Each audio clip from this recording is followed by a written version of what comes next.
Hey, Houston, we've had a problem here. Can say again, please. Houston, we've had a problem.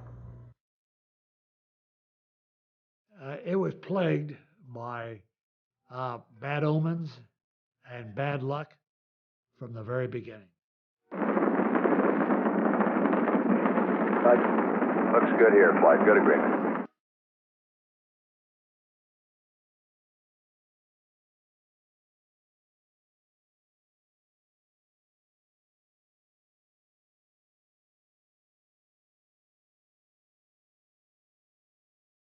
Years before the flight, when the spacecraft was being built, a damaged liquid oxygen tank was installed in the spacecraft. The tank had been dropped on the factory floor.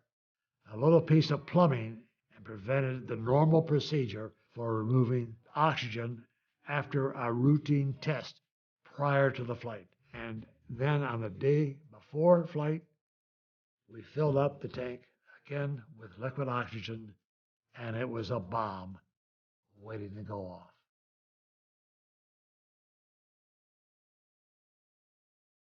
This is the crew of Apollo 13. Wish everybody there a nice evening, and we're just about ready to close out our section of Aquarius and get back to a pleasant evening at Odyssey. Good night. Actually, it was the end of the workday. We were fixing to go to bed after we did a few things to clean up, and the next morning go into lunar orbit and get ready to land. Then there was a large bang. When the explosion first occurred, we didn't know what happened. And that just rang through the metallic structure. Houston, we've had a problem. I was in the lunar module, and then I went down into the command module. We may have had an instrumentation problem, flight. Roger. And we had a pretty large bang associated with the caution and warning there. Started to look at the instrument panels. One of the quantity gauges of one of the tanks was 0. That was the tank that had blew. I then looked out the window and saw escaping at a high rate of speed a gaseous oxygen, because the explosion occurred on the damaged tank, but that also ruptured the second tank, just blew the entire side of the spacecraft off. My immediate feeling was just a sick feeling in the pit of my stomach of disappointment. I knew we had lost the landing. And from then on, it was not a third landing on the moon, but a survival of how to get home. Okay, I want you to double check my arithmetic to make sure we got a good course of line. Go flight. How's the arithmetic? Stand by, we're checking. At the time, it's scary as the devil, and we were handling something that we knew was out of control. And every team that came on was dealing with a major set of problems to deal with. They just jumped to the task, and they knew what they had to do.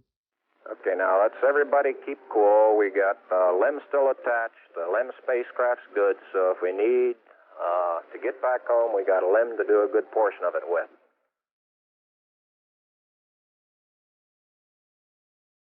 One of the biggest things we had to do in the dying moments of the electrical system in the command module was to transfer the guidance system and transfer the angled numbers from the command module to the lunar module.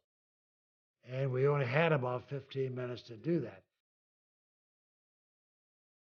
About 20 minutes after the explosion, it was obvious that we weren't coming to a landing in the moon. We were going to go around it. Glenn had already been down in the trench with the trajectory guys and came up with 5 trajectory return to Earth options. So we would have missed the Earth had we done nothing. So the first thing was to get us in the right direction to go around the moon. And that was the first maneuver we made. We used the landing engine, the engine we normally would have landed on the moon.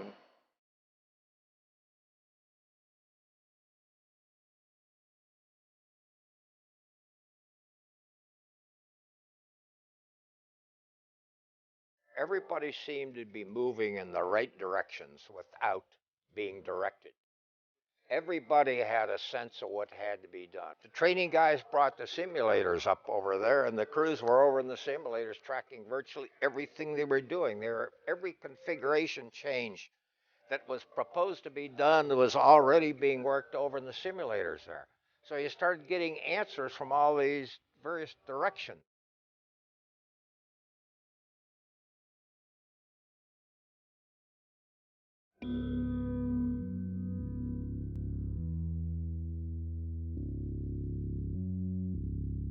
The command module was very wet. There was water everywhere. In the LEM, there's no inner walls, so you could see water on all the connectors, wire bundles, plumbing, every turn of glob of water. And the command module, we actually had to get towels out to wipe off the instrument panel to see the instruments. We copied that report from Jim Lovell of service module separation at 138 hours. And there's one whole side of that spacecraft missing. Is that right? Okay, copy that. Farewell, Aquarius, and we thank you. So it was a question of getting this entire world geared and oriented to one single job: get the crew home. Teamwork was necessary. Good leadership, initiative to think outside of the box when things go wrong, how do we repair them? Those are the three things that were absolutely necessary. I was most proud of being in this team that knew what they had to do, and there was no doubt about it. The team completely faced up to what had to be done. In this case, it was a survival challenge that we were faced with. So there you are, we pulled that off.